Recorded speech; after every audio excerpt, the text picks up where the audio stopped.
Well, Jack, I guess a bit's been made of the fact that you and Jack started on the bench on Saturday. For you, was it unusual? To be honest, I didn't even know it was a real issue until Neildy came in this morning and made a joke of it in the team meeting. So, yeah, there's no issues with it at all. It's just part of those things, and it's a team game, and everybody has their turn at starting on the bench, and it's just coincidence that Grimes and I were both on there at the start of the weekend's game. Did you find it unusual on Saturday though when you were both sitting on the bench?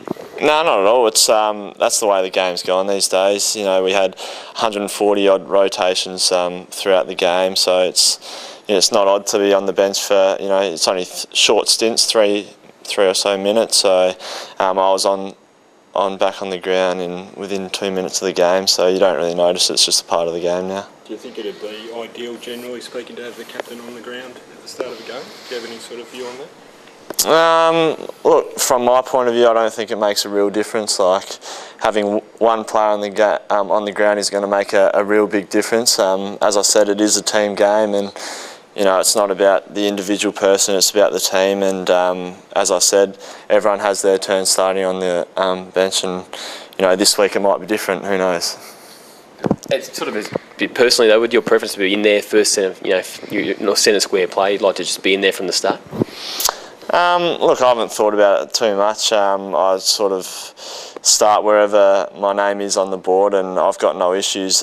There's no different mindset if you start on the bench, if you start in the forward lines or in the middle. It's all the same and business as usual. So it's just about when you come on making an impact whether you're starting or not. So I don't see it as a big issue. Did Mark Neal give you any indication of why he did that, or? As I said, it's just a part of the game these days. Different people start on the bench at different times, and I'm sure there'll be 4 different blokes starting on the bench this weekend. What did you take out of the performance against Geelong then, Jack?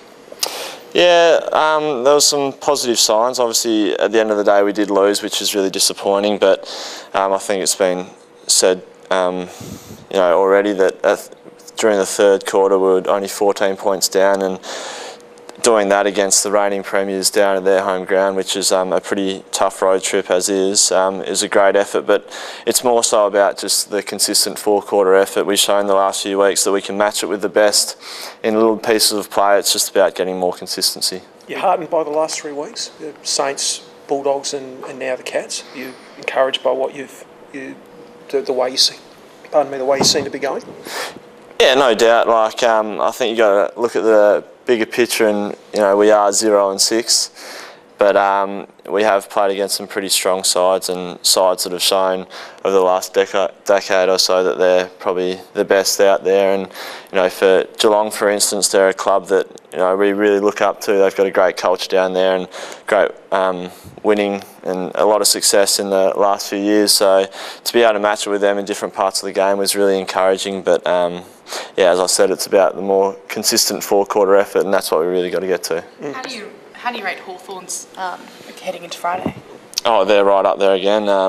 Just like Geelong, I think at the start of the year, whether you read into it or not, but they're one of the favourites to win the premiership. So that alone, they're obviously a great side, and they have been. They won the premiership a few years back, and still got that really core group of players together.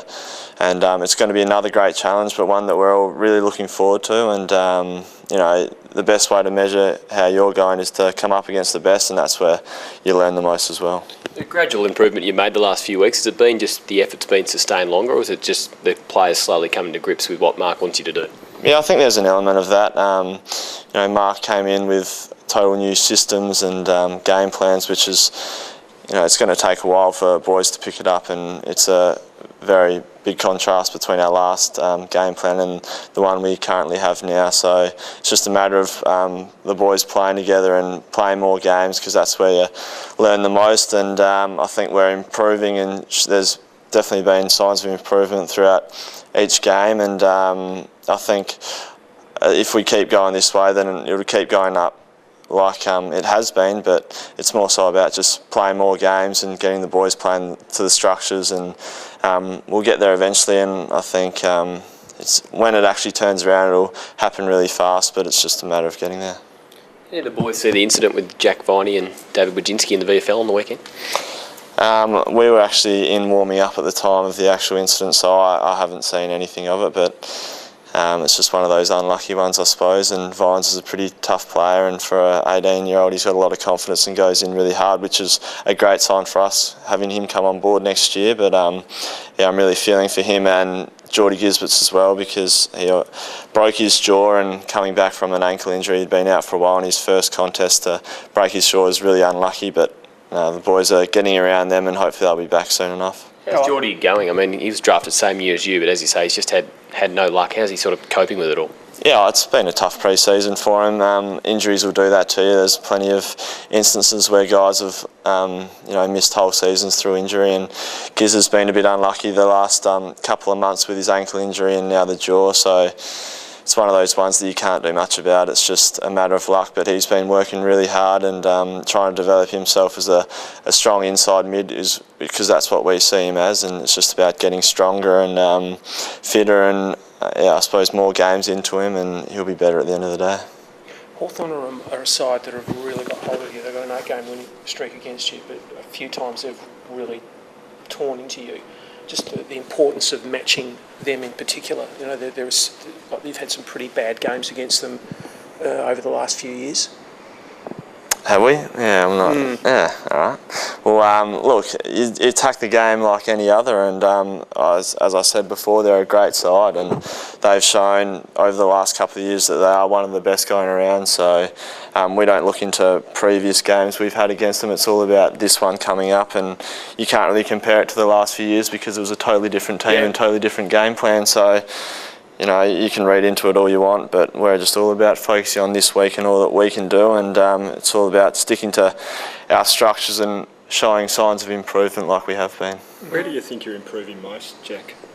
I'd say our defensive side of the game, because that's probably where we've been scrutinised in the past, is that, you know, we're all downhill skis and run forward, and we're great when we have the ball, but when we don't have the ball, that's where we've sort of lacked. So it's been a real focus throughout pre-season and early this year, is just really getting a hold of that and getting that right. And there's clips being shown every week where there's signs of improvement. Still got a long way to go, but we're definitely heading in the right direction. And how do you assess your own adjustment to the new game plan and your form this year so far?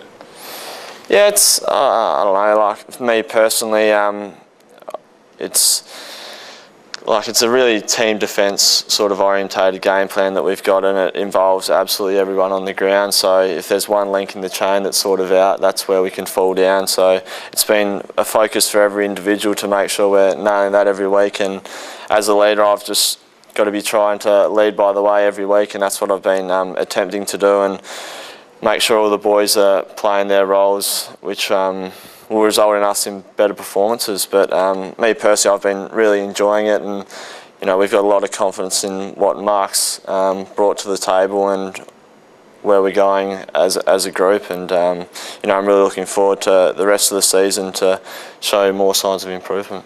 How's Jack Watts responded to the demotion, and you know, probably being the might be in the VFL again this week? Just how's he handling it all? Yeah, his attitude's been fantastic. He went back, and from all reports he played pretty well and kicked a few goals, which is nice, but I think it's pretty obvious from, you know, what Newdy said, what he needs to improve on, and he realises that.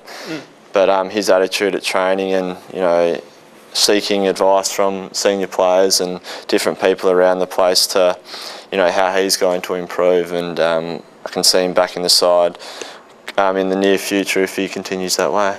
He was the only one who didn't get a tackle in that game against St Kilda. And is it for you guys now that stats like tackles and the pressure side of it and the defensive side of it's almost more important to a developing side like Melbourne, even more important than kicks, marks, handballs? You know, those sorts of measures? Yeah, to an extent. Like, we hold those stats in a high regard around the club at the moment, because that's the defensive side of the game that I was sort of talking about, that where we need to improve, and at the end of the day you do need to be getting the touches than getting the ball going forward, but we have put you know, more reliance on boys making sure they're getting their tackles and whatnot, and I think that was shown last week why Watsy wasn't selected from the weekend's game, because he didn't have that pressure in his game, but you know, he's doing everything possible to make sure he changes that around.